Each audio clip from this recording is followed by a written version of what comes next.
Here are my two Macintosh Classic 2 machines. Now, I think the Macintosh Classic 2 is an underrated system. It's the second fastest compact black and white Mac, only beaten by the SE30. So if you watched my recent video on testing these machines, you saw that I had taken the digital boards out of both of them, and they both are in dire need of a recap. Didn't power either of them on, so hopefully the analog boards are in good shape. But I do have digital board recap kits here from Console 5. Got two of them. There's a good number of caps on these, but there's only 3 types, so this shouldn't be too much of a challenge. But anyway, let's get these guys apart, let's get those logic boards back out, and let's get them recapped.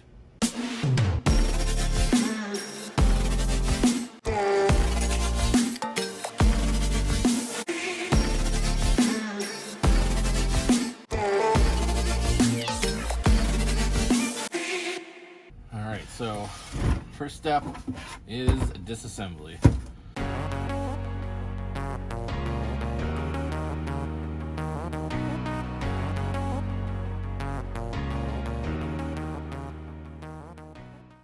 Alright, so we've got our 2 logic boards out.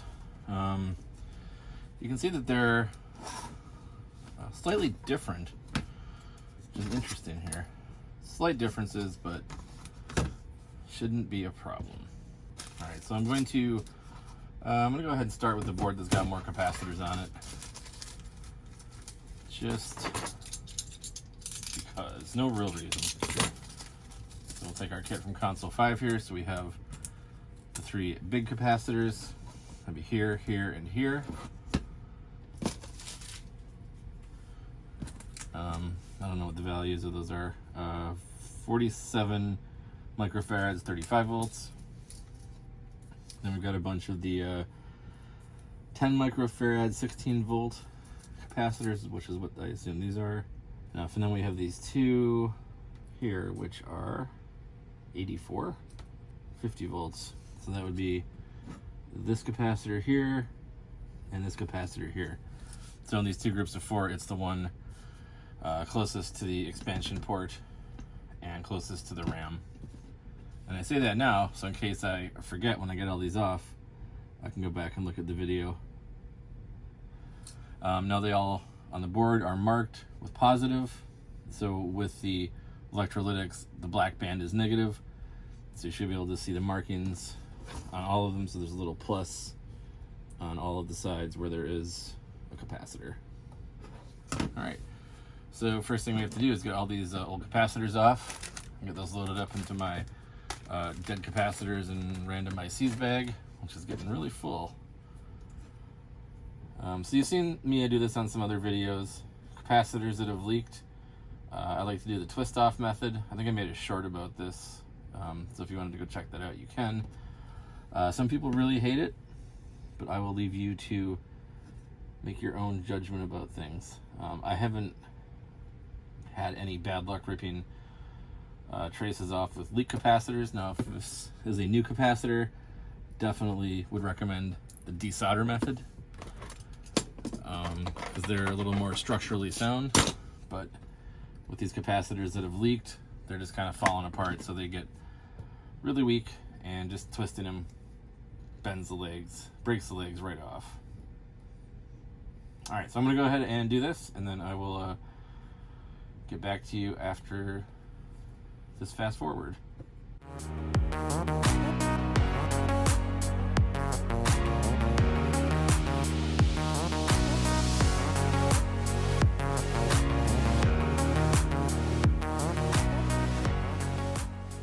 All right, we got all of the capacitors off and not a single lifted pad. So every single capacitor on this board had leaked. You can see the capacitor gunk. See how close I can get while it remains in focus. You can see the capacitor gunk on all of these. It's leaked on the chip here. There's capacitor gunk here, here, here, and all of these leaked as well. So what I'm going to do next is clean up the gunk with a little bit of 99% isopropyl alcohol. And there is quite a bit of gunk to clean up. Now, with the twist off method, which is what I prefer to use on these and what I just used. The very bottom of the legs of the capacitors, look at all that capacitor goo on there already. The very bottom of the legs of the capacitors is still soldered to the board, so it's not as simple as just resoldering new capacitors in place. We do still need to clean up the pads and get those old legs off. And then ideally, none of the traces have been corroded away by the capacitor innards, though that is definitely a possibility.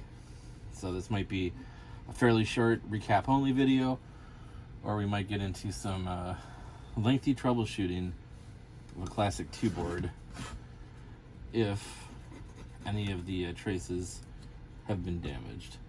I don't know what I'm hoping for. Hopefully it just works. Hopefully I can recap it and it's good to go and there's no further fuss or muss.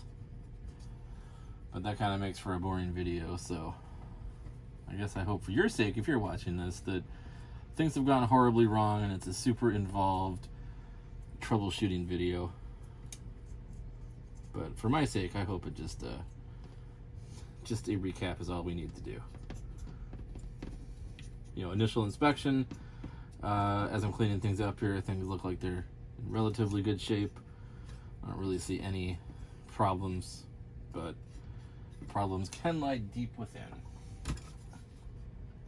Alright, I think I got them all. I should have counted. I know I got all the capacitors, but I think I got all the pads cleaned up with isopropyl alcohol. I guess I could look at this one for reference, but this one had the 2 extras. So that's here and here. Yeah, when I got them. Alright, so we'll put away the isopropyl alcohol. And now we will clean up the pads. I like to use Super Wick. This is something Adrian Black had recommended on his channel. And I've used a bunch of different desoldering braids in the past, but he said this was his favorite, so I bought a box of it to try out, and I agree. The stuff works really well. I really like it. So it comes in these packages, and I go through it like nobody's business. But I do recommend it if you're going to get into some desoldering. This stuff works great. In one of my more recent videos, you may recall that I ran out of flux, so I got some more. I like to use the Chip Quick tacking no clean flux.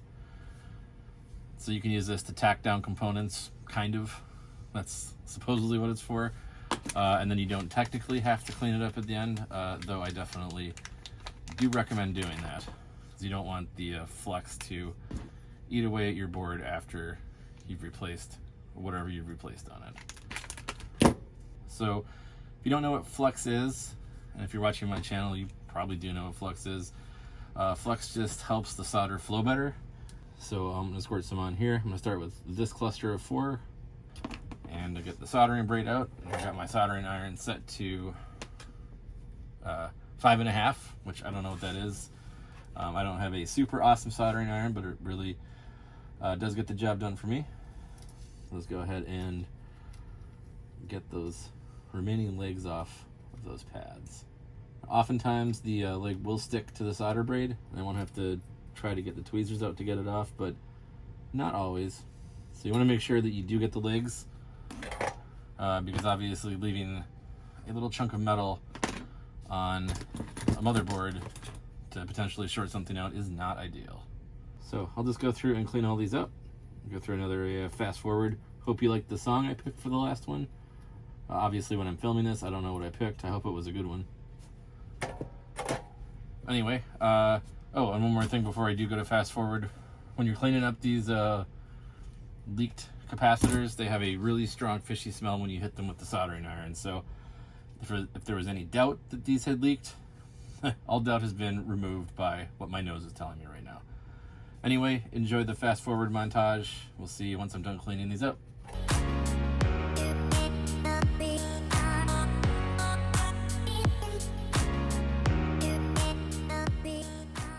Alright, I got all of the pads cleaned up. So you can see here that they're nice and flat, nice and shiny. There's no legs stuck to them. There's no legs in the vicinity. They're all looking pretty good. So what I'm going to do next then may seem a little counterintuitive, but I'm going to clean all of the remaining flux off, because at this point it's a little burned and gooey and sticky. So I'll just use some isopropyl alcohol for that. And the reason I'm cleaning them up is because I want fresh flux for when I tin them. You know, existing flux that I just put on and used has served its purpose and did a good job. Thank you, Flux, but your services are no longer required. And this no-tack quick clean flux does clean up pretty well. So that's one of the other nice things about it. It's not super gooey. It comes off the board quite easily.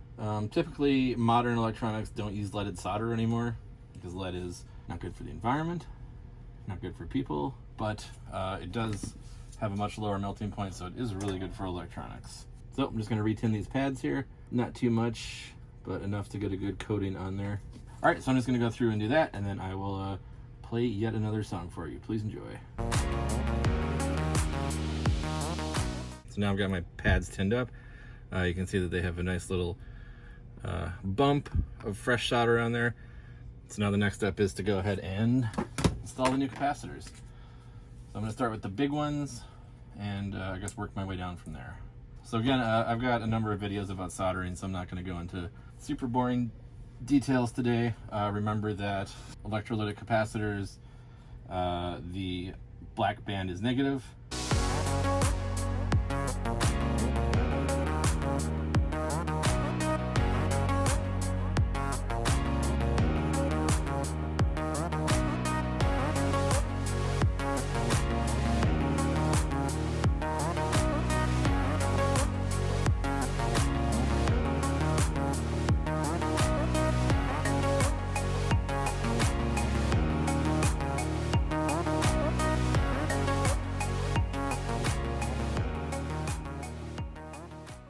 So I think this board then is ready for testing. Make sure you can still see it, and you can. Give this one some power.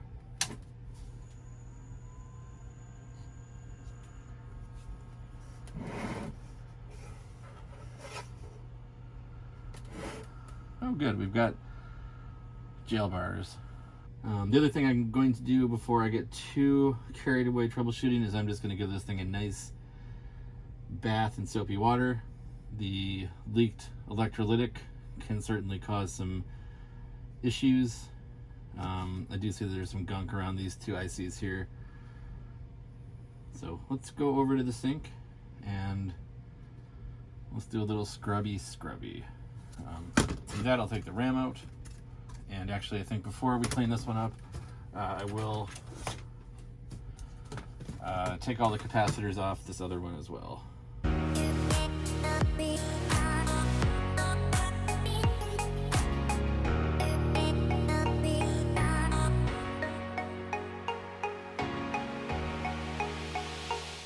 All right, so let's head over to the sink and let's get some soap and water on these guys. All right, so I got my water in there, my soap. Now I'm gonna use my electric toothbrush and just give them a good scrub. So I'll do that off camera because I can't hold the camera and scrub at the same time, and I don't really have a good way to mount the camera, but that's what I'll be doing. All right, so after giving the boards about 24 hours to dry, we can see that this board is looking much cleaner, and this board I guess is looking cleaner too, but it was in pretty clean shape to start with. But there are some things to notice here. So these ICs right here definitely still have some corrosion stuff going on. This one, these three, this one here. So I'm gonna try to get that cleaned up. Sometimes with the capacitor goo that leaks out, it gets under these ICs and then it doesn't really show up until you get, you know, the board fully cleaned, and the soap and water kind of flushes it out and shows you where it is. Similar story over on this board. This IC that's got the bodge running to it, the IC right behind it there, even the processor looks like it's got some corrosion on it as well. So these are all things that we need to clean up. All right, so I'm just going to use some 99% IPA here. Just going to kind of pour some on the area. And I'm just going to hit it with the electric toothbrush. And the toothbrush fits in there really well, so that's nice. Now I'm just gonna flush it out with some more isopropyl here. And we'll have to see how that goes. I'll use a Q-tip here to kind of see if there's anything else we can get out of here from these ICs.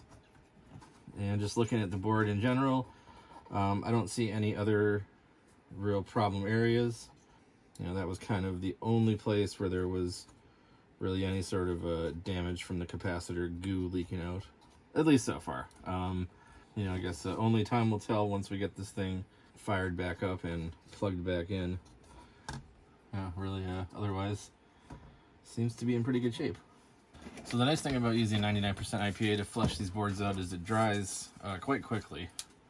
So we don't have to wait 24 hours to get it back in for a test, which is nice. While it is drying, what I'm going to do is hit the sockets here with some deoxit, because they're probably okay, but a little bit of deoxit never hurts. And so this is the RAM that was originally in this one. It's Motorola RAM, and you know, just in a quick inspection, everything seems like it's okay with the RAM, so I don't think that's going to cause us any trouble. All right, and now I'm just going to give it 10-15 minutes to dry out here from the isopropyl alcohol, and then we'll give it another test. So while that's doing its thing, I'm going to take a look at this board. This is the board that's got a lot more corrosion on it. You know, these ICs look about the same as this one did, but it's also got some corrosion around the processor and the IC with the bodge wire as well. So same kind of thing. Splash some 99% IPA on there, and then just hit it with the electric toothbrush. All right, and then the same kind of thing, just gonna rinse it off with some more IPA. All right, so while this one's drying, let's clean up some of this IPA here. So while this one's drying, what we can do is go through and start cleaning up all of the traces where the capacitors were that we took off, since we haven't done that yet. So I'll get out my super wick, and we'll just work through them.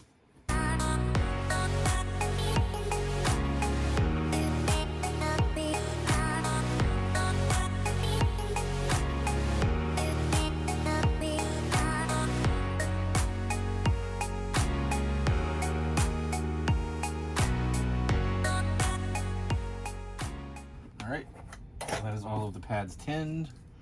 We have our next capacitor kit from Console 5. Now this one will have extras because this is the old style board.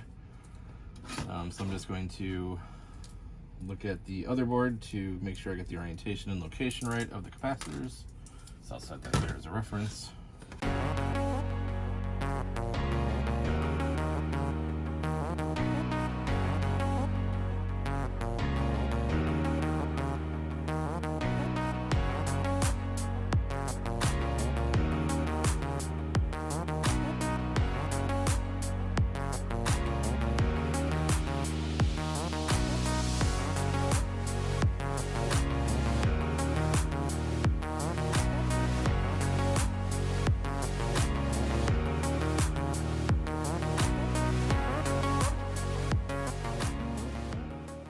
Alright, so that is recapped now. The corrosion's looking better. I still see a little bit here. I'm gonna probably get back and clean that up. The rest of the things that we cleaned up look pretty good. I think we must have just overlooked this spot before. Alright, so I'm gonna hit some deoxit in these RAM slots. And this is the original RAM from this machine. That's a Samsung branded RAM. All right, so I think this board is completely dry. So let's go ahead and install this board back into this machine.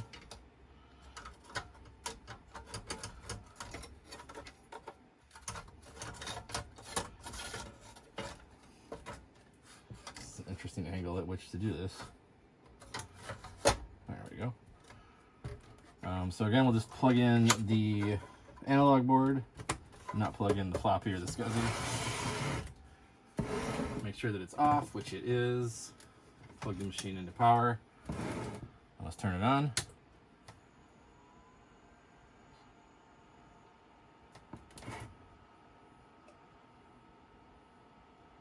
All right, so we still got the jail bars here. So, and then let's give this one a try.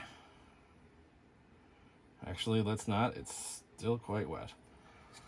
So I'm gonna let this one dry, and we'll be back and try it out in a bit.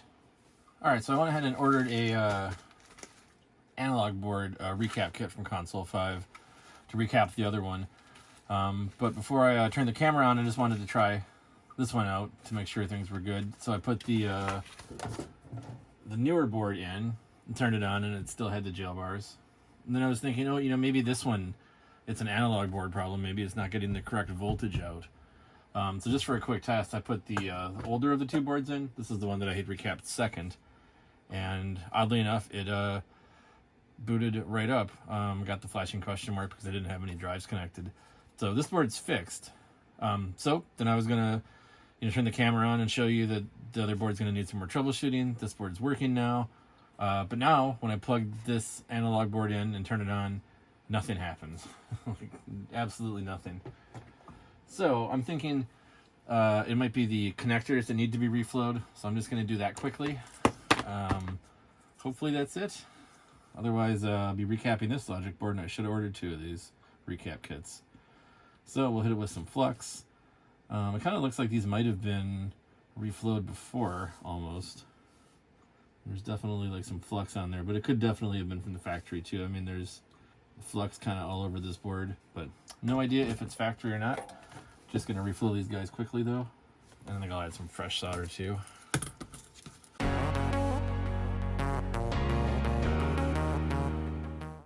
Alright, so I think that's all we would need to reflow. I'm just gonna get this before it drips again. I was gonna say before it drips, but I see I'm too late for that. So that is not my flux. That was flux that was on there from either a previous repair attempt or from the factory. I don't really know. Alright, just another quick inspection. Things seem pretty good. I think maybe this one could use another little bit of heat. And more of that flux here. So I'm going to put this back on. Definitely don't want to accidentally touch anything on here while it's plugged in or powered on, or just even plugged in. So I've got my digital board plugged in. This is the one that should do the jail bars. Got it switched off. Go ahead and switch it on. So this is what I was doing before, which is absolutely nothing. Alright, well I guess I'll be pulling the analog board out and doing a little more inspection on it. I did check the fuse while it's still in circuit, and that was okay. Alright, so one more thing I wanted to do for troubleshooting before I get into the analog boards of these Classic 2s is to just test out both of these recapped and cleaned digital boards in this Macintosh Classic that I happen to have. So the Classic and the Classic 2 analog boards are compatible with each other. So we could take a Classic 2 board and put it in a Classic. We could take a Classic board, put it in a Classic 2, and that'll work. You can't put the Classic 2 boards or Classic boards in a Plus or an SE or an SE30. They're incompatible. I think you can remap some of the wires from the connector and they'll work, but just the stock configuration, you can't swap those in there. So I expect this board to work without issue, since this is the one that did boot up the one chassis off camera, unfortunately, before that system just decided it didn't want to power on at all anymore. And then we have this board, which, as far as I can tell, should work as well. So I think the problems I was having with this were related to the analog boards. But just to confirm, I want to put both of these in here and give them both a quick test. So I'll slap this first board in. This is the one that I believe should work without issue. All right, so we will connect the analog board to it. Now I don't have a hard drive connected, so at best we should see, well, we should hear the system chime, we should see the gray screen, then we should see the other gray screen with the cursor, and then we should get the flashing question mark. So let's go ahead and turn this on. Alright, we do get the chime. That's really good news.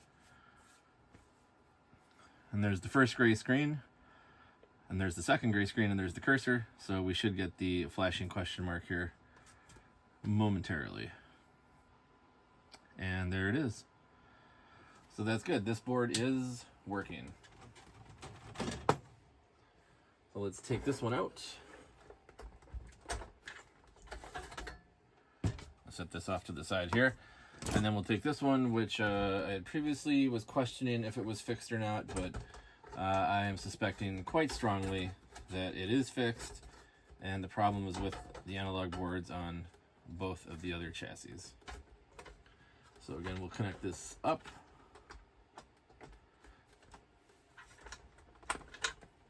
Slide it in, plug it in, and hit the switch. So again, chime, first gray screen, second gray screen, cursor, flashing question mark. So let's go. We got the chime. It's a really good sign.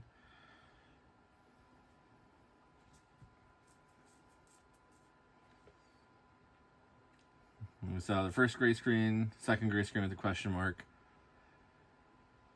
And we should get a flashing question mark here. And there it is. All right, so this digital board works as well. So I've got this one fixed up. So that's great. Thank you to this Classic for letting us take you apart and use you for some testing. All right, so unfortunately, I think we're gonna have to cut the video short here. It's been going for quite a while here, and we have fixed some things. We've got both of the system boards fixed. So we've got two nice Classic 2 boards here with their 68030 processors. What we don't have is working analog boards for either of the chassis. So I do have one recap kit, but I'm guessing I'll need two. So I'll have to order another one and get that in and put that into the next video. So we'll just a simple recap of both analog boards fix it. Maybe. I guess we'll find out. The Classic and the Classic 2 analog boards also have some ICs that can go bad, and they also have a pair of diodes that can go bad. Diodes are difficult to test because when they're leaky, it doesn't always show up on your multimeter. So I think I'll do the recap, and if that doesn't fix it, then we'll have to start looking at some of those ICs that can fail, and then we'll have to start looking at those diodes that can fail. Anyway, I hope you enjoyed this video. There's definitely going to be a part 2 because I want to get both of these machines up and running, and analog boards aren't the worst thing in the world to try to get running, usually. They definitely can be. Anyway, we'll see you in part 2. Thanks for watching, and have a great rest of your day. Hi guys! Make sure to like and subscribe, and watch more of our videos later. Bye!